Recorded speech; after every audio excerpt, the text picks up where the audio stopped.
cinétique de la décomposition de l'eau oxygénée.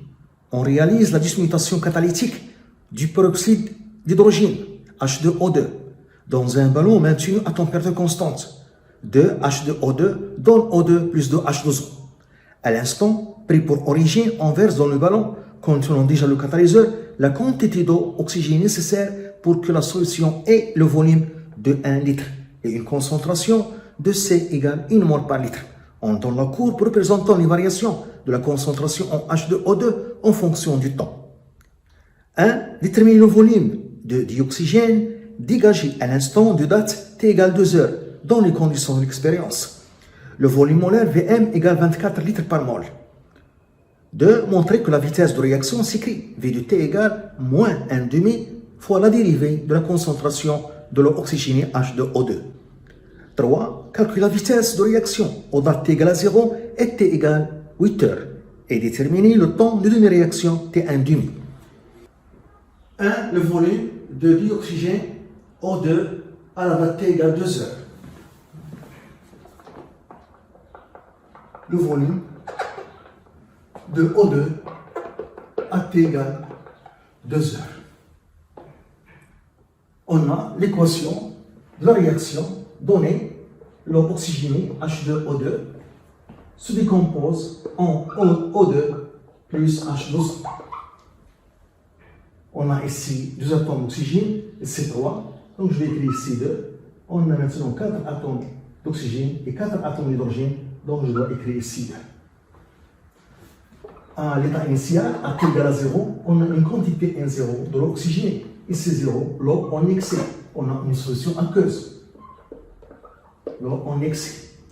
À une date T, dans un état intermédiaire, on a l'avancement X. Donc la quantité restante de l'eau oxygénée, c'est N0 moins 2X. X l'avancement. 2 car ici le coefficient 2. Ici le coefficient 1. La quantité de O2 formée, c'est X. L'eau en excès. À l'état final, à la fin de la réaction, au lieu de X, on a l'avancement X maximal. Donc ici, la quantité restante, c'est N0 moins 2 X max. Ici, X max. L'eau en excès. Donc on voit que la quantité restante de l'eau oxygénée à une date T est égale à N0 moins 2X. Et on voit que X, c'est la quantité de O2 formée. Donc, NR restante, de H2O2 est égal à N0 moins 2 NO2. On divise par le volume V de la solution. V est le volume de la solution. Donc, NR de l'eau oxygénée, la quantité restante sur le volume est égale à N0 sur V moins 2 NO2 sur V. Ça, c'est la concentration de l'eau oxygénée à une date T. H2O2 à une date T. Ça, c'est la concentration initiale de l'eau oxygénée, C, moins 2 fois la quantité de O2 formée sur le volume. Donc, 2 NO2 sur le volume de la solution est égal à C moins la concentration de l'eau oxygénée à une date T. Donc, NO2, la quantité d'oxygène formée, la quantité de dioxygène O2 formée est égale à V sur 2 le tout fois C moins la concentration de l'eau oxygénée à une date T. O2 est un gaz, donc la quantité de O2, c'est le volume de O2 formé, dégagé sur le volume molaire. Est égal au volume de la solution sur 2 fois C moins la concentration de l'eau oxygénée à une date T. Donc, le volume de O2 dégagé à une date T est égal au volume de la solution fois le volume molaire sur 2 le tout fois C moins la concentration de l'eau oxygénée à une date T. Application numérique. à la date T est égale à 2 heures, on a la concentration de l'eau oxygénée d'après le graphe 0,4 mol par litre. Donc le volume de O2 dégagé à cette date. On a le volume de la solution 1 litre, le volume molaire 24 litres par mol sur 2, c'est 1 moins 0,4 égale. On trouve 7,2 litres. Voilà. C'est le volume de dioxygène O2 dégagé à la date 2 heures. De la vitesse de réaction.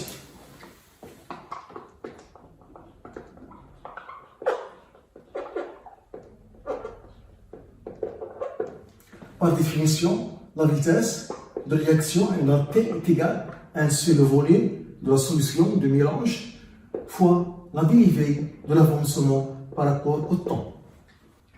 On a, d'après le tableau d'avancement, la quantité restante de H2O2 est égale à 0 moins 2x. En divisant par le volume, en divisant cette égalité par le volume, on aura la quantité restante de H2O2 sur le volume est égale à 1,0 sur le volume de la solution moins 2x sur le volume. Ça, c'est la concentration de l'eau oxygénée à une date T. Est égale, ça c'est la concentration initiale C, moins 2 sur V fois X. Donc 2 sur V fois X est égal C moins la concentration de l'eau oxygénée à une date T.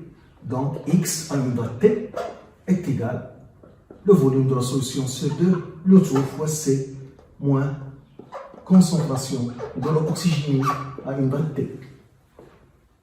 Je développe, donc est égal V fois C sur 2 moins V sur 2, la concentration de H2O2 à une date T.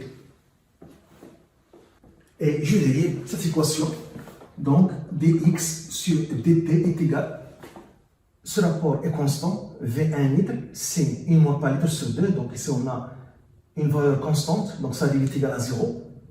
Ça c'est un facteur constant, donc RS, moins V sur 2, et je dérive la concentration de l'oxygène, car il varie en fonction du temps.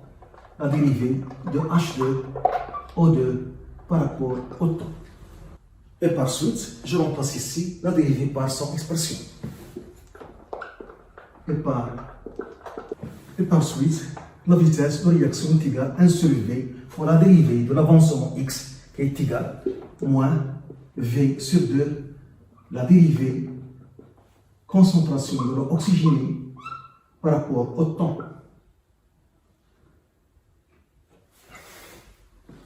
Je simplifie par V. Donc, on trouve la vitesse de réaction V est égale moins 1,5 la dérivée concentration de l'eau oxygénée par rapport au temps.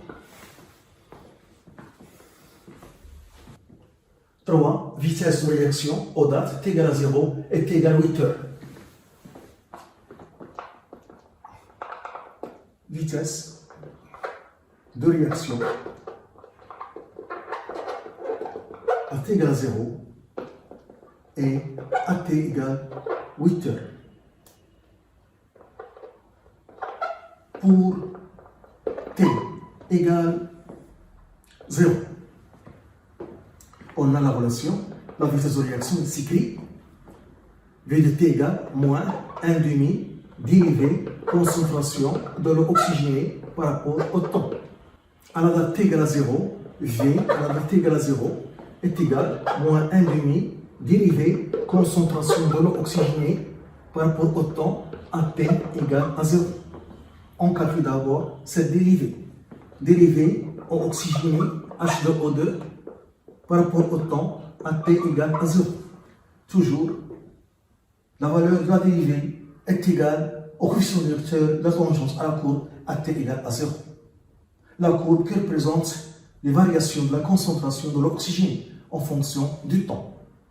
Donc, la valeur de cette dérivée, c'est le coefficient directeur de la tangence à la courbe à t égale à 0. La tangence à la courbe est donnée Donc, il faut choisir 2 points de cette tangente. Donc, c'est égal. Je vais choisir 2 points.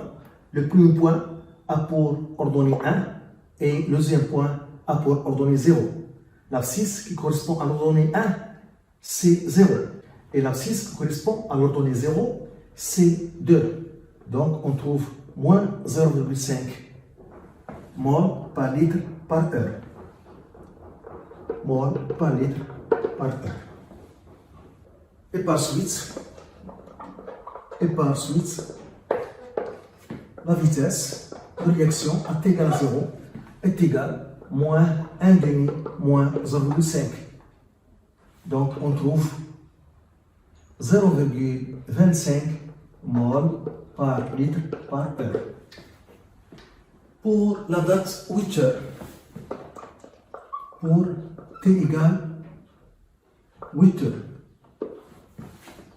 la dérivée concentration au oxygéné par rapport au temps à sa date. À la date t est égale 8 heures, toujours la valeur de la dérivée, c'est le coefficient directeur de la tangente à la courbe à sa date t égale 8 heures. La tangente à la courbe à sa date elle est horizontale, donc son coefficient directeur est égal à 0. Donc la valeur de cette dérivée est égale à 0. Donc la vitesse à t égale 8 heures est égale à 0. On a fait ces calculs pour montrer que la vitesse diminue au cours du temps, car la concentration de l'eau oxygénée diminue. La vitesse de réaction diminue au cours du temps. Car la concentration de l'eau oxygénée, le réactif, diminue.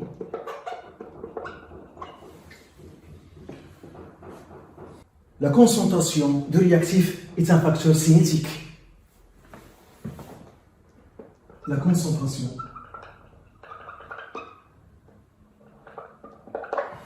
de réactif est un facteur cinétique.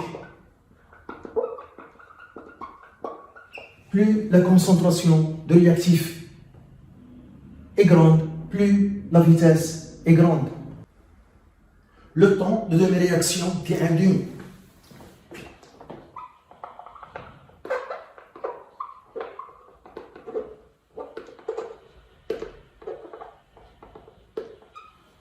Par définition, l'avancement à la date t1,5 est égal à x max sur 2.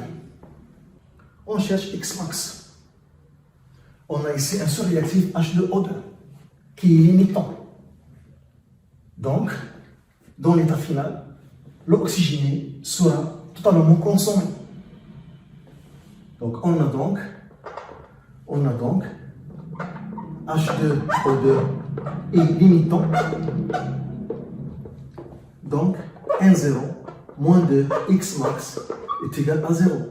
Donc, x max est égal à 1,0 sur 2. 1,0 c'est C fois V sur 2. C 1 mol par litre, V 1 litre sur 2. Donc, C 0,5 mol. Donc, x à t 1,5 est égal à 0,5 sur 2, qui donne 0,25 mol. On a la courbe qui représente les variations de la concentration de l'eau oxygénée H2O2 en fonction du temps. Donc, il faut chercher la concentration de l'eau oxygénée H2O2 à T1,5.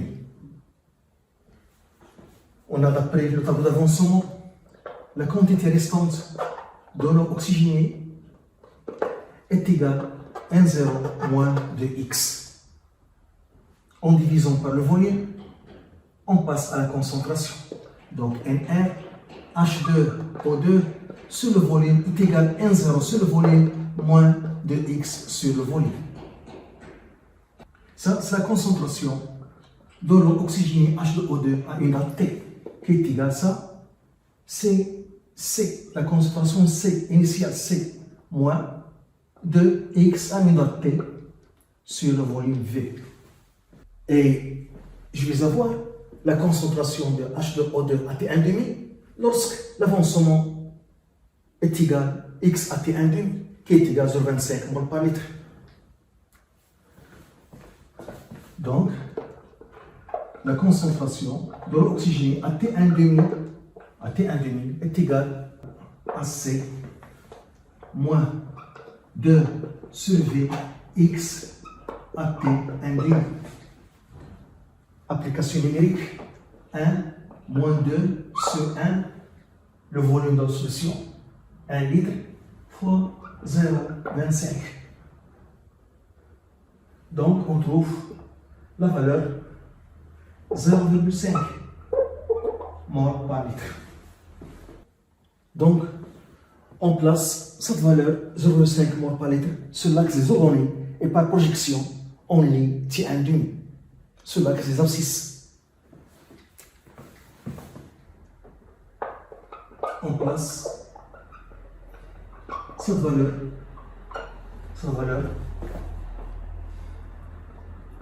sur l'axe des ordonnées et on lit T1,5 par projection. Et on lit T1,5. On trouve 1,5 heures. Le temps de demi-réaction T1,5 égale 1,5 heures.